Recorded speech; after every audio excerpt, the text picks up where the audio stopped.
What you see here isn't magic. It's simply air being used to transmit energy. Air is in plentiful supply everywhere. When air is compressed, it can be used to perform work.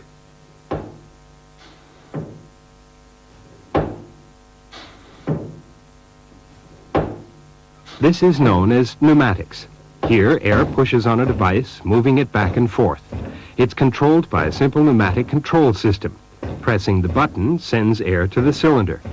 The control valve in the center of this circuit determines which side of the cylinder receives the air. The push-button valve at the bottom of the circuit sends signals to the control valve. Therefore, compressed air acts as both a working and control medium.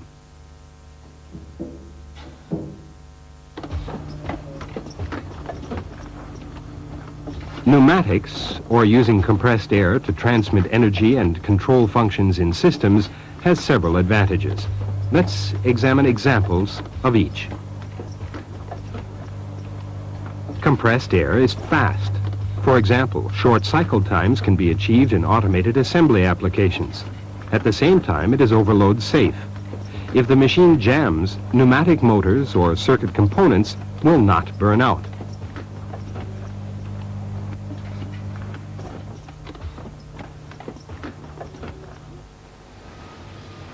Another advantage is that compressed air is clean. This is very important in the textile and food industries, where sanitary conditions are of primary importance. Pneumatics is also safe because compressed air does not burn or explode under a wide range of operating temperatures. In addition, the exhaust air can be discharged directly into the atmosphere.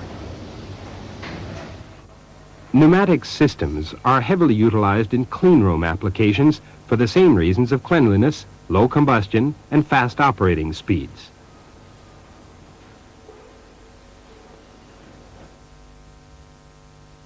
Compressed air can also be stored, ready to be used when required.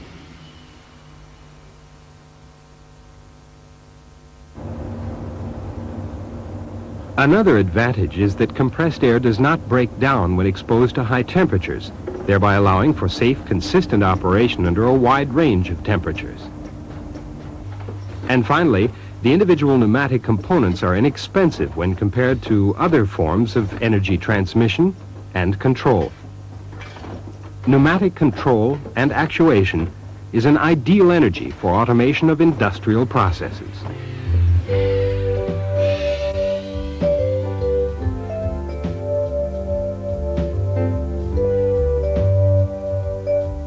A knowledge of a few basic principles of physics enables you to gain a better understanding of pneumatic systems and how they function. Let's start by defining pressure. Atmospheric pressure is present everywhere on Earth. It's generally regarded as being a constant at sea level of 100 kilopascal, abbreviated kPa.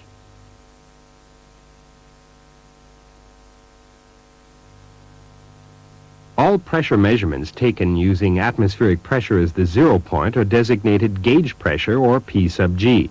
Pressure gauges attached to pneumatic circuits usually indicate pressure as gauge pressure. From this point on, whenever P is used without a subscript, it is indicated in gauge pressure. Absolute zero pressure is 100 kilopascal below gauge pressure. Any pressure below gauge pressure is called vacuum, or P sub V. Therefore, absolute pressure is the sum of vacuum and gauge pressure. Like all gases, air has no particular shape. It assumes the shape of the container. When air is compressed, it's storing energy. When the compressed air is released from the container, it can be used to perform work such as moving an object. In summary, the mechanical energy of the piston pump moving in and out can be converted to compressed air. The energy can be stored in a container, in this case, the balloon. As needed, the energy can be converted back to mechanical energy, as demonstrated by the toy truck. Another example of the conversion of energy. In this case, the air pressure generated is applied directly to the cylinder. The force generated by the compressed air is then converted by the cylinder back to mechanical energy, lifting the load. Next, let's study the relationship between volume and pressure. The volume of this cylinder is 2 liters, and the pressure, as indicated on the gauge, is 100 kilopascal.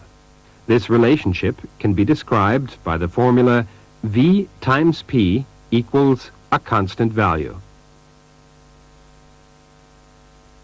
To test this, let's enter the two values into the formula. Multiplying these two numbers results in an answer of 200.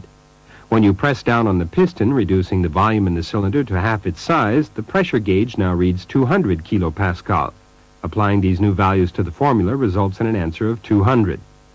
Pressing down on the cylinder until the volume is cut in half again results in a volume of 1/2 a liter and 400 kilopascal. The new numbers again equal a constant value of 200. This example demonstrates the relationship between pressure and volume. For all of the volumes, the product of the two values remained constant.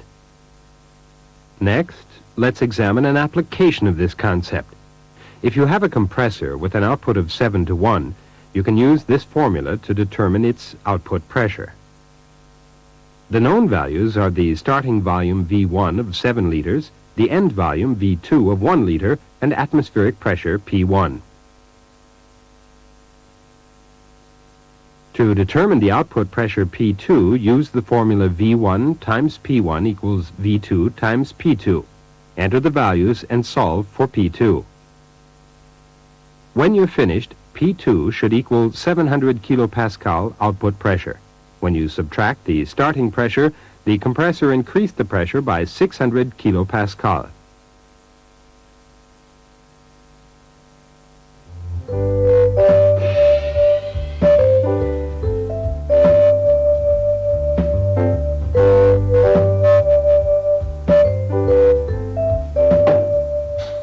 The compressed air used in pneumatic circuits must be clean and dry.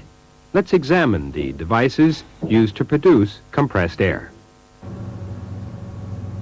Compressed air can be produced using stationary or mobile compressors.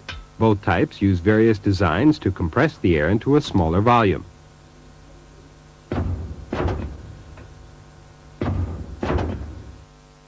Two of the most common types are piston and screw compressors. The drawing on the left represents a reciprocating piston compressor. When the piston moves down, it draws air into the cylinder. It then moves up, compressing the air. Compressors that contain one cylinder are called single-stage compressors. Each stroke of the piston produces a burst of compressed air. The screw-type compressor consists of two threaded shafts that are intermeshed. As they turn, they transport air from the intake side to the compression side. One advantage of this type of compressor is that it produces a continuous flow of air. In both types, as the air is compressed, energy in the form of heat is concentrated in a smaller space. So, most compressors include a cooling unit to reduce the temperature of the compressed air. Such units can also be used to reduce moisture, oil, and dirt in the compressed air. The compressed and cooled air is then stored in a tank called a reservoir, which performs several functions. It acts as a buffer, smoothing pressure fluctuations as the air is used by the circuit. This also allows the compressor to run only when needed to pressurize the reservoir. The reservoir also supplies a steady flow of air to control circuits. This reduces fluctuations in pressure under varying rates of use. In addition, the reservoir helps to cool the compressed air. As the air cools, moisture separates from the air and collects in the bottom of the reservoir. This water must be drained from the reservoir on a regular basis.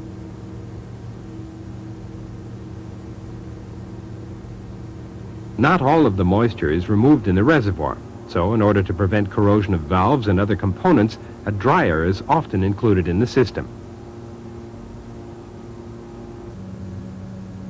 When designing and installing a compressed air system, the distribution of the air has a major effect on system performance.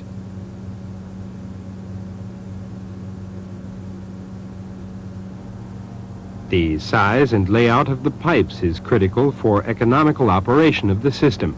The design should also allow for future increases in demand because modifications can become very expensive. Connections to the main piping should be done from above to prevent water from flowing into the machinery. The system should also include fixtures that allow water to be drained off.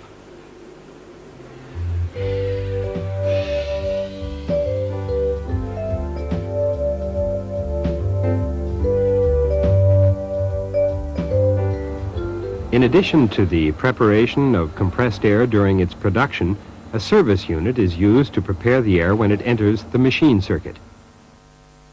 These cutaways show the intricate air passages typical of pneumatic components.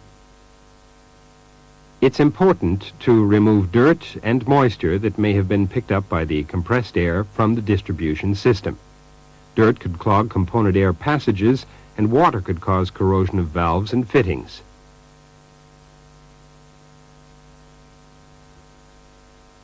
This is a cutaway of a typical service unit. It has 4 main features. Let's identify each one. It contains a filter element, condensate bowl with drain, pressure regulator, and lubricator. In addition to removing particles carried by the air, such as rust, the filter also removes moisture. The moisture is collected in a bowl attached to the regulator that should be emptied on a regular basis, then removed and cleaned. The filter element should also be replaced when it becomes coated with dirt, such as rust particles. Air pressure in the distribution system is normally higher than that in the machine circuits. The pressure regulator on the service unit controls the pressure entering the machine. Some pneumatic systems use components that require lubrication. The lubricator in the service unit, when filled with oil, adds an oil mist to the compressed air. But oil should not be used in applications requiring sanitary conditions.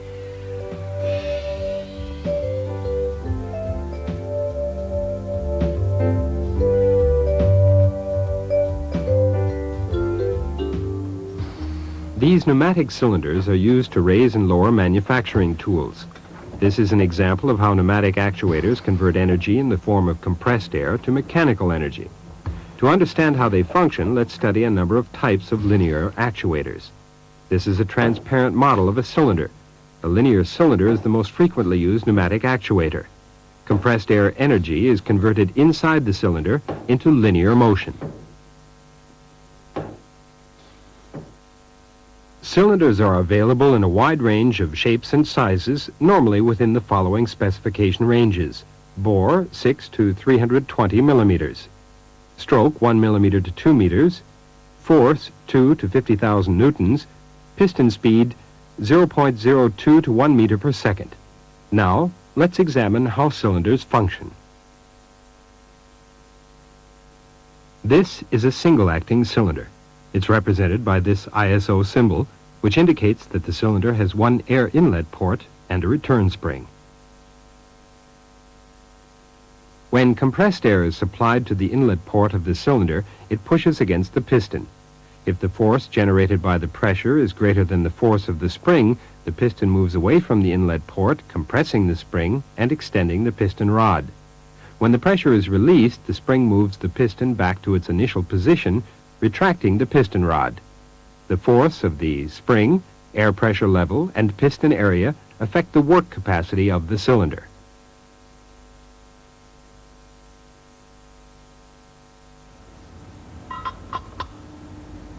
Single-acting cylinders perform work only in one direction, the extension of the cylinder. They are used in applications such as clamping or the ejection of workpieces.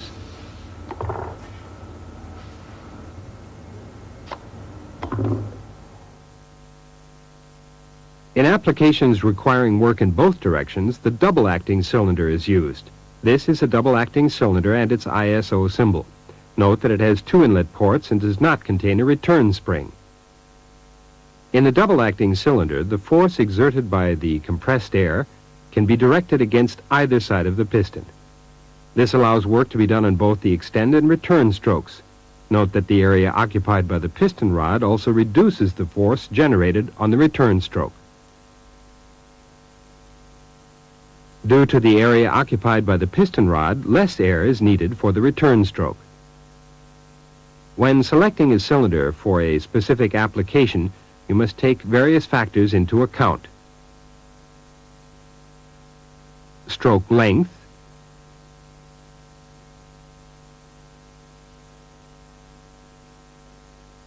extension force, and retraction force.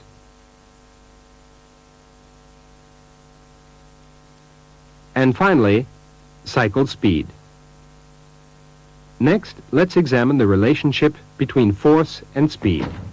In this example, with equal loads, both pistons extend at the same speed.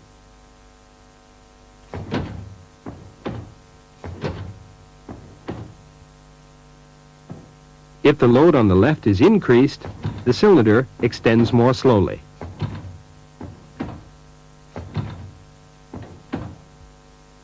If yet more weight is added to the load, it slows even further. So, with equal pressure and cylinder size, increasing the load decreases the actuation speed. If a load is applied which equals 75% of the cylinder's capacity, the extension speed will equal 1/2 the speed when there is no load.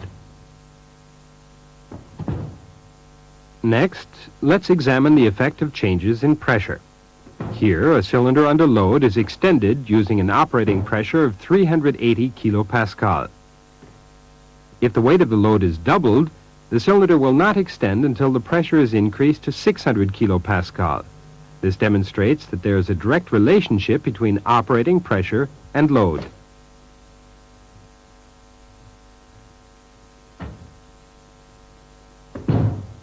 Next, let's study the effect of changes in cylinder bore size. The bore size is the inside diameter of the cylinder. These two cylinders have different bore sizes. Using the same pressure and load, the cylinder on the right cannot lift the load. However, the cylinder on the left with the larger bore size is able to lift the load. Let's measure the difference in force. The small cylinder shown here has a diameter of 16 millimeters. It exerts a force of 106 newtons when operated at 600 kilopascal.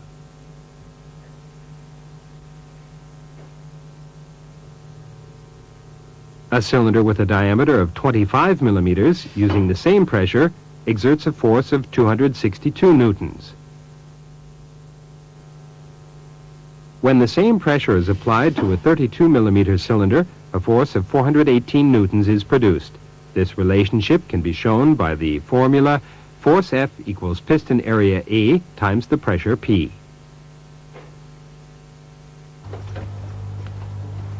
The diameter of the piston directly affects the force, speed, and air consumption of the cylinder. The most efficient design uses the smallest cylinder adequate for the application. In this machine, various size pistons are used based on the job to be done.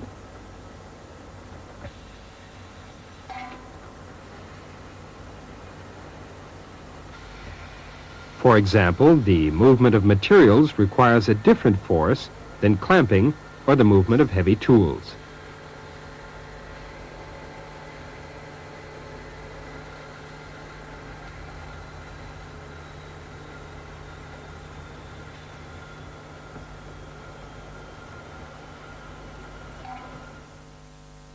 There are some applications where the full speed is not desirable at the end of the cylinder travel.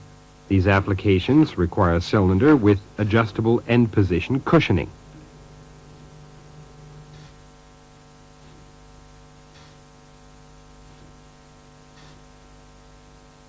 This feature slows piston travel at the end of its stroke. End position cushioning is accomplished by restricting the flow of exhaust air during the end of the stroke. This results in the air being compressed in the cylinder and opposing the movement of the piston.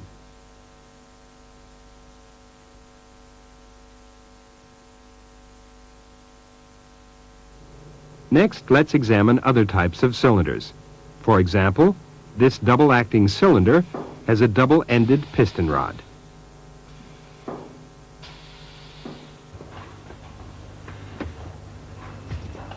This design provides more precise linear movement due to the two bearing surfaces.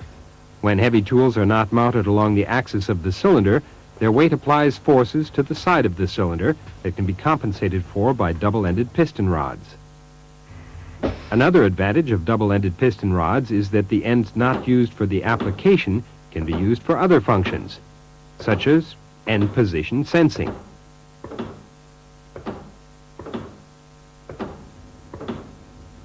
Another type of cylinder design has a hollow piston rod. This can be used to hold wires connected to a device at the end of the rod, such as an electromagnet.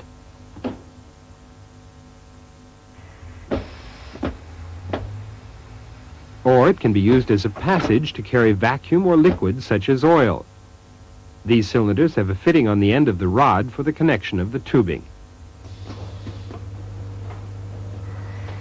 This cylinder has no piston rod.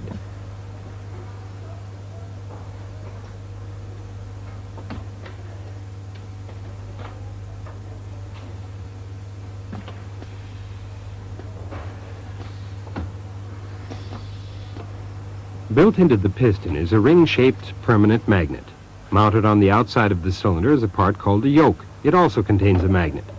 The piston and the yoke are magnetically coupled. As the piston moves, the yoke moves exactly the same distance. Rodless cylinders are ideal for long-stroke applications, effective up to 10 meters. Multi-positioning can also be achieved using cylinders, in this case with valves and multiple sensors. Another form of multi-positioning uses two double-acting cylinders joined together. If the cylinders are of different length, this design is capable of achieving 4 different positions.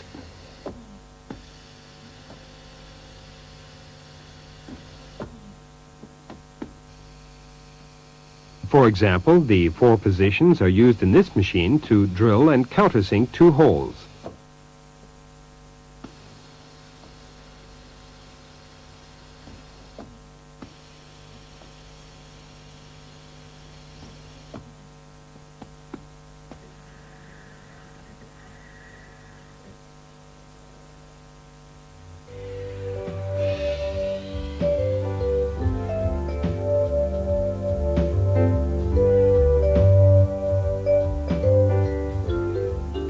Cylinders convert pneumatic energy into mechanical energy.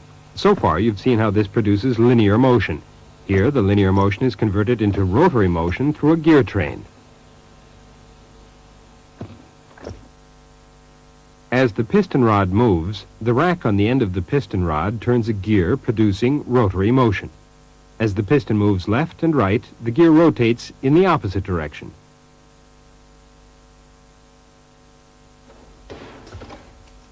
This machine uses a rotary cylinder to convert pneumatic energy into a powerful force for a stamping operation.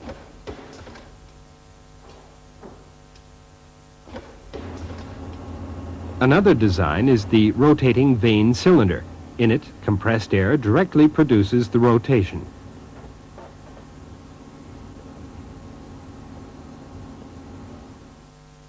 It functions in the same way as a double-acting cylinder, in that it has fixed stops at both ends of the stroke and performs work in both directions.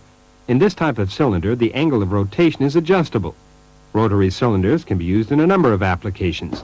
In this example, it's moving parts from a test station to a conveyor belt. Another use is for parts orientation.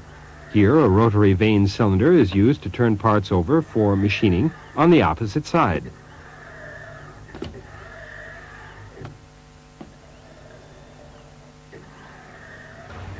Rotary motion can also be accomplished through other designs.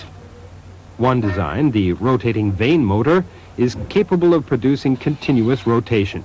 This pneumatic screwdriver can reach speeds between 3,000 and 8,000 RPM.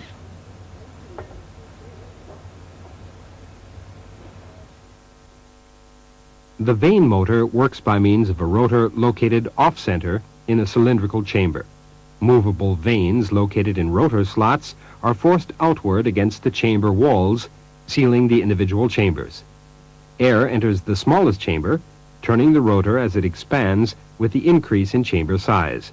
The air is then exhausted when the chamber reaches its maximum size. Rotating vane cylinders are available in right, left, or switchable rotating versions. At this workstation, 2 vane motors are used to drive pneumatic screwdrivers for the assembly of electric motors. One advantage of pneumatic motors is that they can be used for applications in which a maximum torque should not be exceeded.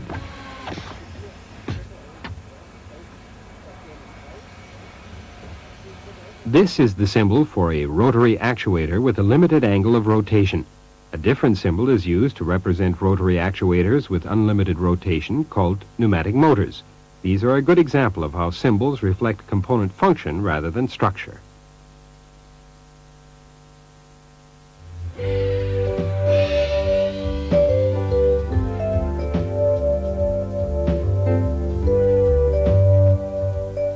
In pneumatics, valves serve a number of functions. They can be used to open and close flow paths, regulate pressure, adjust flow volume, and direct flow through various paths.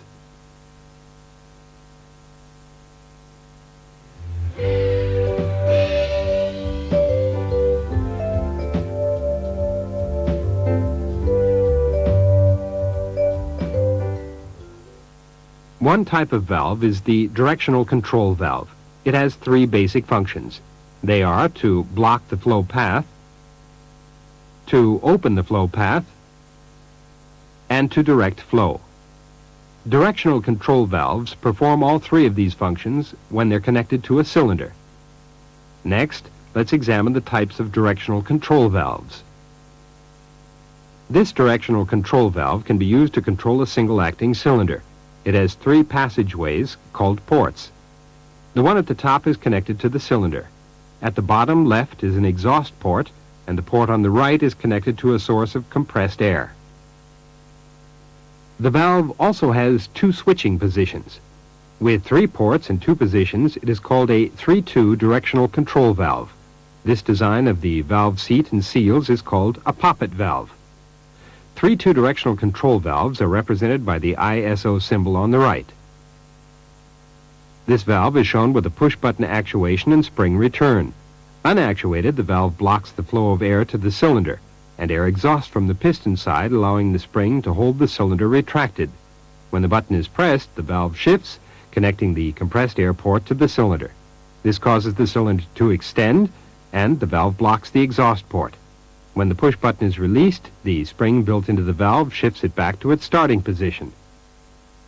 The cylinder is then connected to the exhaust port, and the cylinder spring returns the cylinder to its initial position.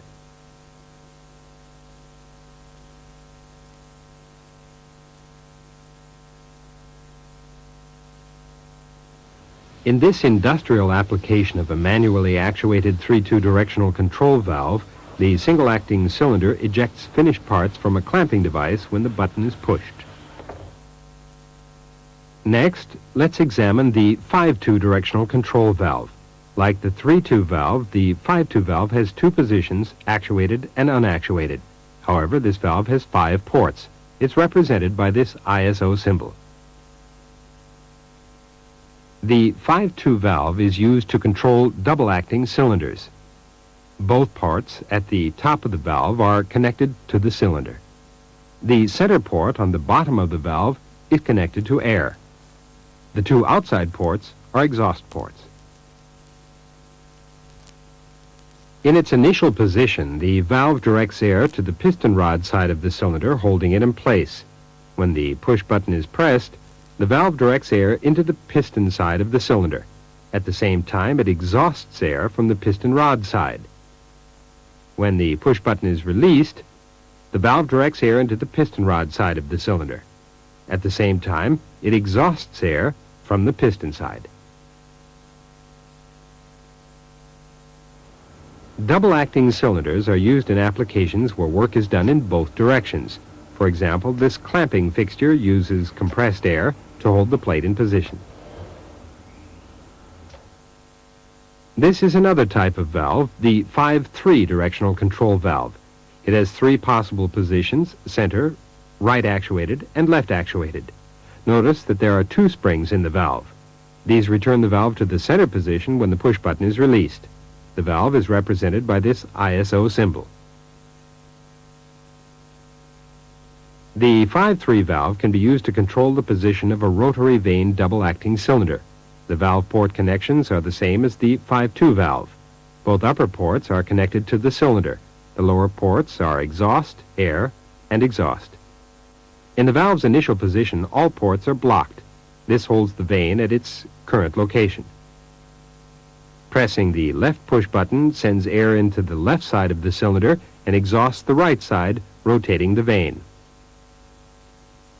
Pressing the right push button sends the air into the right side of the cylinder, rotating the vane in the opposite direction.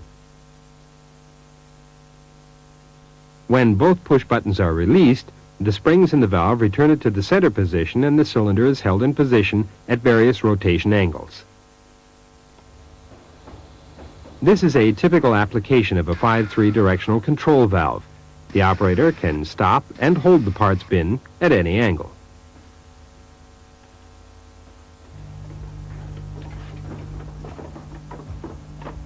There are two ways valves can be controlled. Directional control valves can be directly actuated, as shown by this roller lever actuation,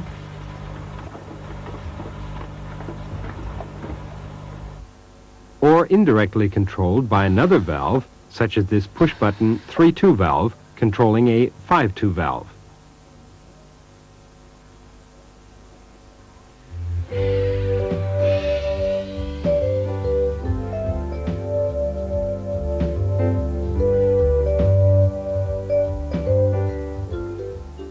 The AND valve enables the logical AND decision to be made pneumatically.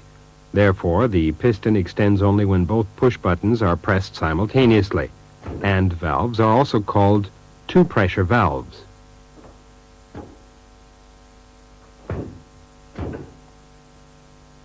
This shows how the two-pressure valve operates. When air enters the valve from one side, the output is blocked. If this signal is lost, and air enters the valve from the opposite side, the output is also blocked. Only when two signals enter the valve is an output signal produced.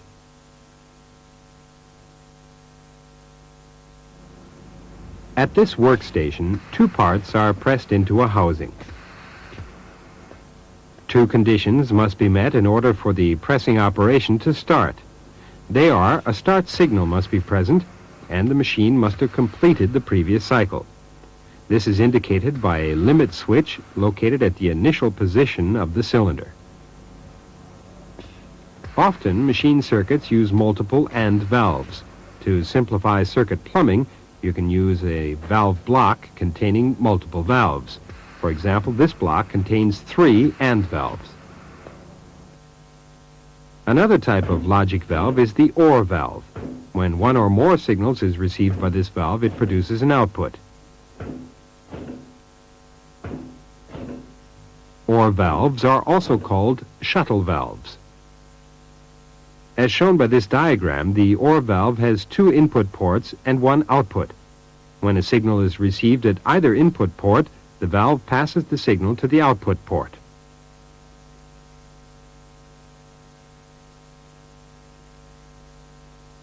If 2 signals are received by the valve, the first signal produces an output and the second signal is ignored.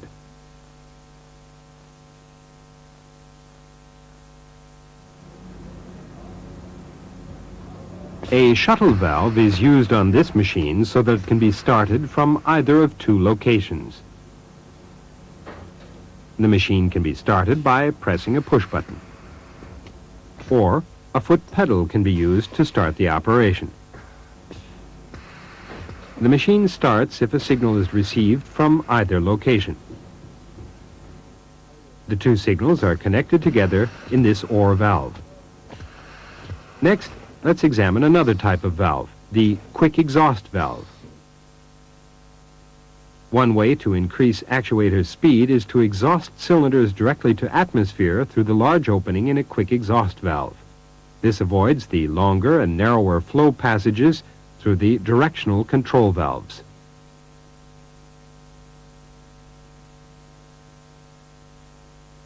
In this example, only the first cylinder has a quick exhaust valve. When started at the same time, the first cylinder extends faster. When installed on large cylinders, the quick exhaust valve has a more noticeable effect.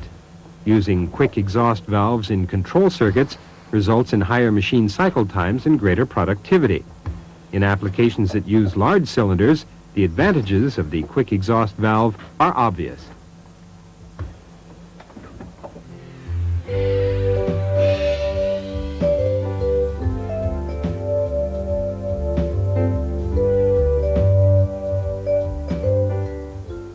One type of pressure valve is the pressure regulator. It's responsible for holding the operating pressure constant by regulating the flow orifice. When the pressure increases, the valve automatically closes partway, reducing the flow to the circuit. The pressure regulator also smooths out pressure spikes from the machine circuit by venting excess pressure to atmosphere. Every service unit contains a pressure regulator. Next, let's examine another type of regulating valve.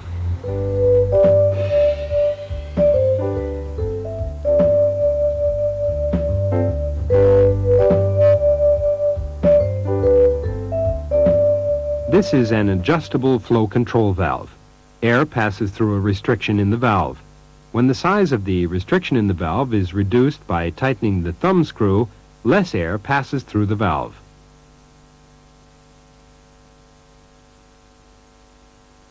This is a one-way flow control valve. As its name implies, the valve controls flow in only one direction. It consists of an adjustable flow control and a check valve. The flow control restricts the flow of air in one direction. In the opposite direction, the check valve opens, allowing air to bypass the flow control. One application of the one-way flow control valve is to control actuator speed in one direction and allow full speed in the opposite direction. In this machine, the piston extends slowly and then retracts at its normal speed.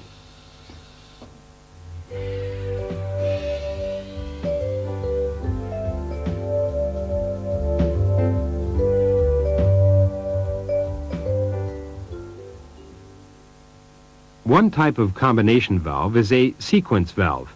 This valve switches when a predetermined pressure is reached.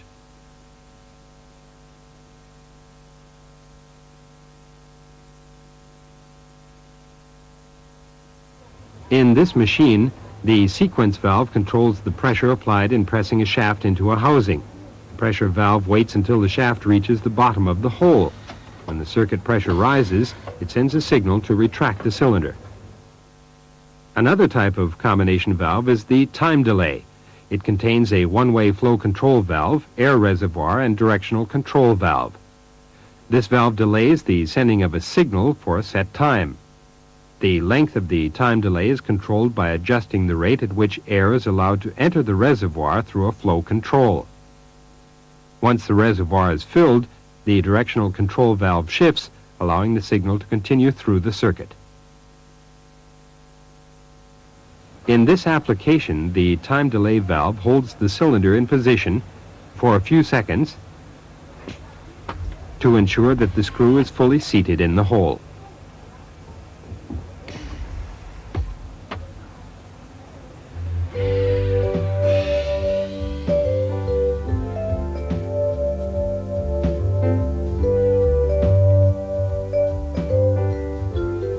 Earlier in this video, you learned about two types of valve actuation, direct and indirect. This is an example of direct actuation.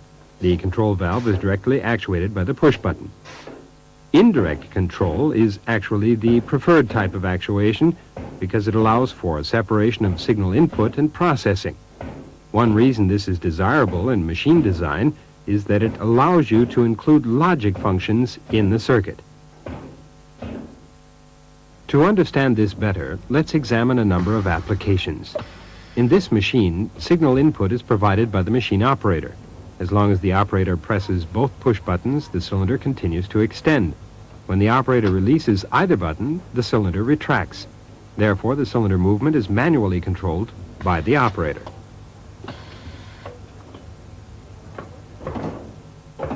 This circuit contains an example of automatic signal input. When the piston reaches the end of its stroke, it actuates a limit switch.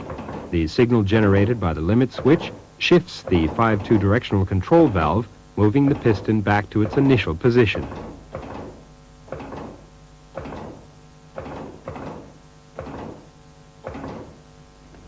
In most applications, the roller lever actuated valve is a sensor. It generates a signal based on the position of moving parts in the machine.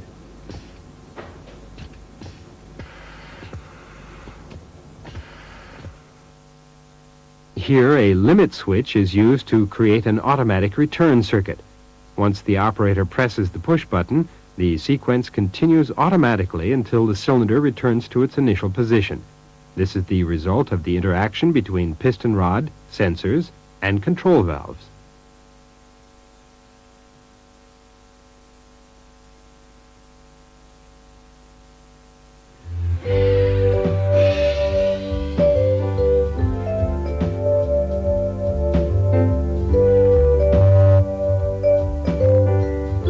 Now that you are familiar with the individual components used in pneumatic circuits, let's examine how they form pneumatic control systems.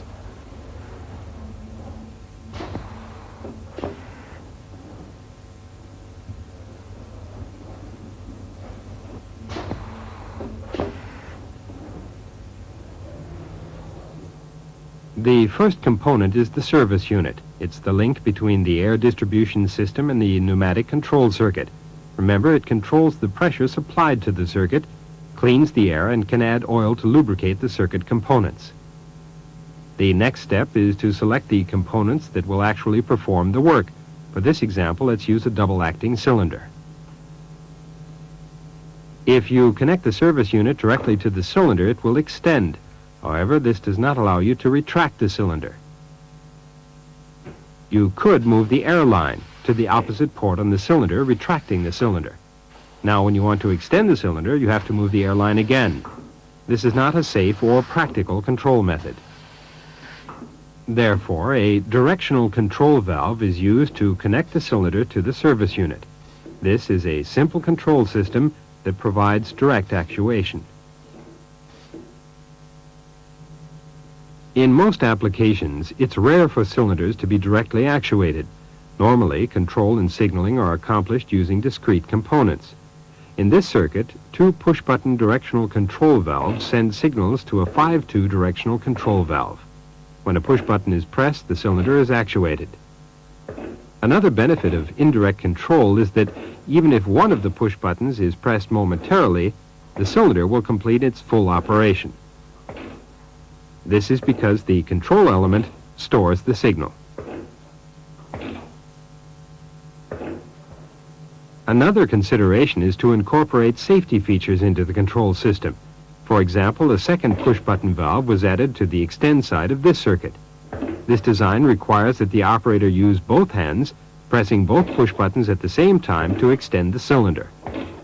An AND valve is included in the circuit to provide this function. In order for the cylinder to retract, the third push button must be pressed.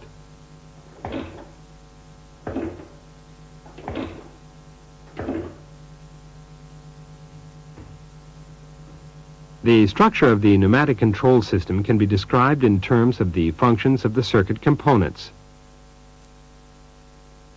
The first level is the source of energy and its preparation. The second level contains components that initiate control signals. Logic functions that process these signals are located in the third level. These determine conditions that must be met before actuators are moved.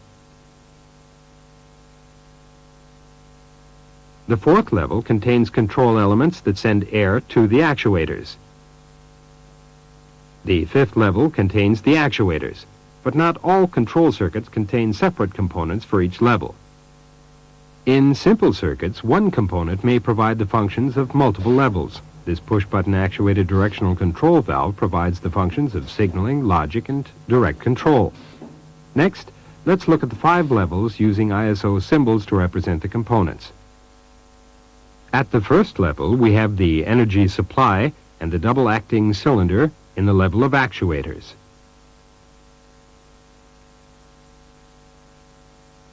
A 5-2 valve is used to actuate the cylinder. In this constellation, the manually operated valve acts as an input element, processing element, and final control element. We then used, in our example, two push buttons as signal elements to actuate the directional control valve. The 5-2 valve acts as processing element and final control element in this case. To enable the AND function to the circuit, a 2-pressure valve is used as processing element. Let's look again at the 5 principal levels of a pneumatic circuit. Energy supply, signal elements, processing elements, control elements, actuators.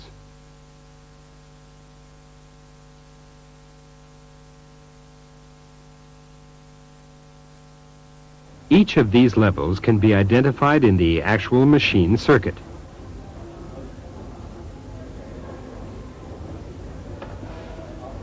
The service unit is the source of energy and its preparation.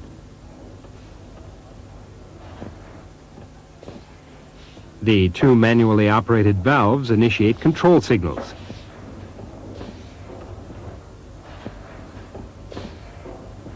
This AND valve provides a logic function.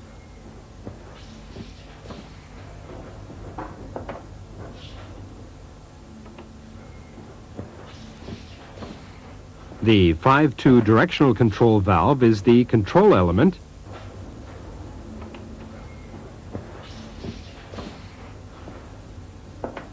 and the double-acting cylinder is the actuator.